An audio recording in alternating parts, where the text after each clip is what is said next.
fui mãe aos 21, 26 anos eu já tinha 3 filhas, né? Eu acho que eu sempre fui uma pessoa, acho que a minha praticidade, aliada a um certo bom senso, eu fui uma mãe muito exigente, eu não fui uma mãe muito tranquila, eu era uma mãe que gritava, que falava, que berrava, né? Eu era uma mãe que perdia muita paciência, não fui uma mãe zen, não fui uma mãe da psicologia positiva, de maneira alguma. Eu tinha autoridade, comigo era, eu sou sua mãe, me respeita, é assim que é, acabou, entendeu? Eu não fui nada zen na educação. Eu exigia muito respeito, seu pai também era assim, a gente era muito alinhado nisso. Mas eu vou dizer uma coisa, eu não me dava conta do tamanho daquilo. Aos 21 anos você não se dá conta dessa tarefa. Então, foi uma tarefa que eu fui... Sabe quando você vai fazendo? Você vai fazendo, você vai fazendo, você vai fazendo e pronto, fez, né? Eu tinha a Francina, essa pessoa que me ajudava muito, muito, muito. Tinha seu pai, que era super pai, sempre foi. Então, se eu estava na faculdade, precisava levar no pediatra, ele fazia isso. Era muito presente, muito presente. E eu sempre valorizei muito o papel de pai. Acho o pai uma coisa essencial. E até porque você teve um pai muito presente. Tive um pai muito presente. Então, assim, eu acho que eu errei muito, mas eu não fui a melhor mãe, mas eu também não fui a pior mãe. Todas 3 têm reclamações, evidentemente, e é para ter mesmo, né? Mas eu acho que dentro do possível, eu fiz uma coisa da minha parte, junto com seu pai, não fui sozinha, que eu acho que eu sempre respeitei muito a liberdade de vocês, e eu acho que eu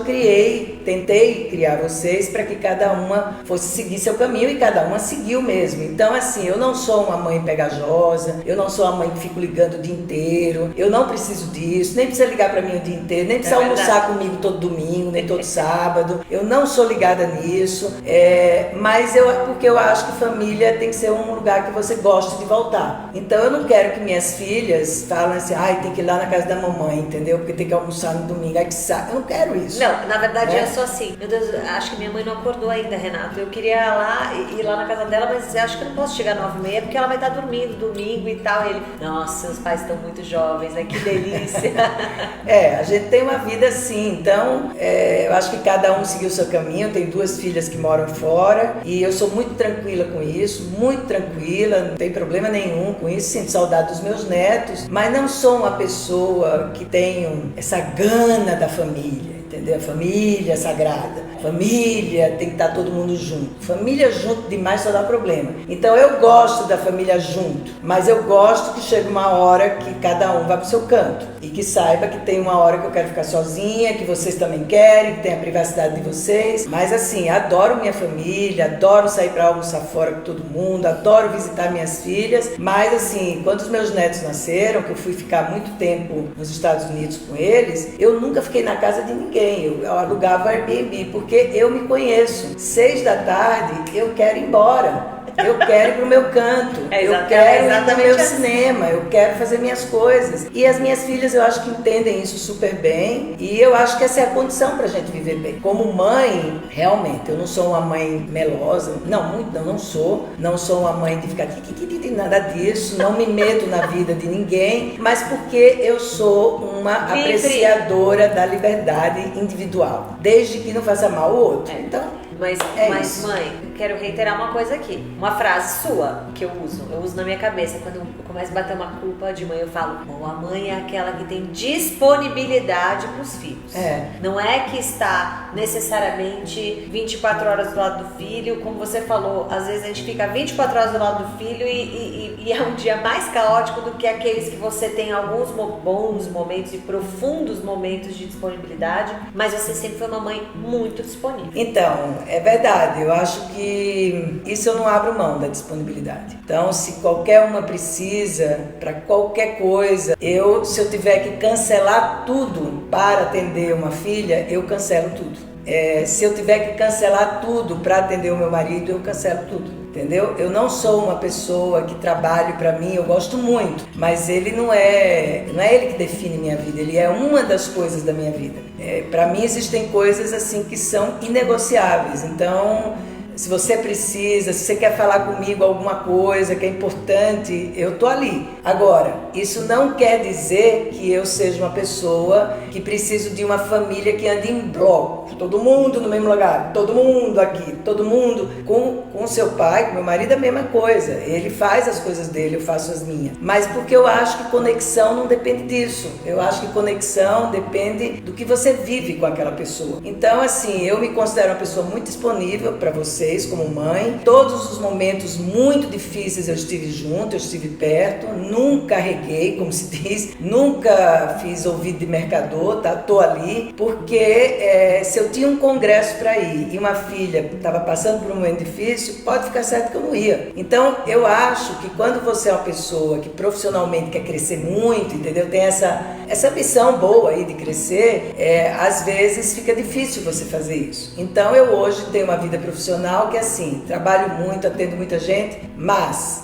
se a minha família precisar, para tudo. E eu coloco isso em primeiro lugar. E também comigo, se eu estiver muito cansada, se eu estiver indisposta, se eu achar que naquele dia eu não vou render, eu também quero ter essa liberdade. Então, assim, eu acho que eu procuro viver do jeito mais verdadeiro que eu posso, comigo e com as coisas. E como mãe, eu acho que eu sempre prezei por isso, por ter uma relação muito real com vocês. Por isso que vocês sabem muitas coisas, porque vocês sempre me perguntaram, e antes de me perguntar eu falava também, né? Então, assim, vocês me conhecem muito, vocês sabem quem eu sou, não é que vocês vão saber depois que eu morrer. Vocês sabem quem eu sou, e eu acho que é isso que faz com que os filhos também possam ser o que eles são, né? Os pais poderem contar um pouco da vida deles, sem essa coisa idealizada de que, meu pai e minha mãe são figuras sagradas. Não são. São figuras que têm muitos erros. E é isso que eu prezo e, assim, realmente eu fico na minha vida com quem me interessa. Com quem não me interessa, eu não tenho vontade nem de tomar um copo d'água. Eu não tomo.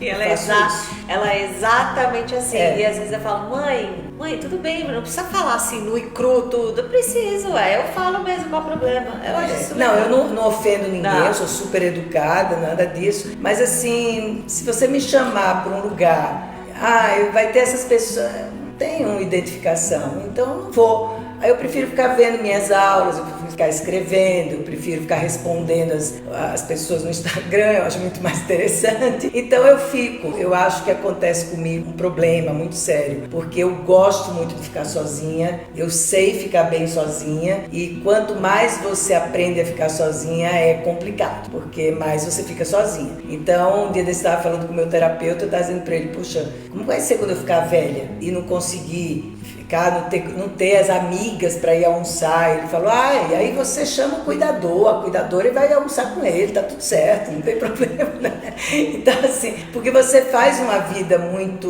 muito num grupo, né? Então, assim, eu acho que eu demorei muito para concluir essas coisas, e eu acho que daqui para frente é assim que eu quero viver minha vida. E tá bom, com saúde, fazer as coisas que tem que fazer, sem grandes compromissos. Se um neto seu te perguntasse, vó, qual que é o melhor conselho que você pode dar para mim, pra vida, para eu nunca esquecer, qual que é? Eu acho que eu diria para ele não procurar, dentro do possível, não perder tempo em satisfazer expectativas de outras pessoas. Que eu sei que isso vai acontecer e precisa acontecer, mas que isso aconteça com consciência e o mais rápido possível, e que tenha coragem de fazer as coisas do jeito que acha que tem que fazer. Não vai ser fácil. Esse é o jeito mais incômodo de viver a vida. Esse não é um caminho simples, mas eu acho que é o caminho mais verdadeiro e que você tem mais possibilidade de fazer melhor.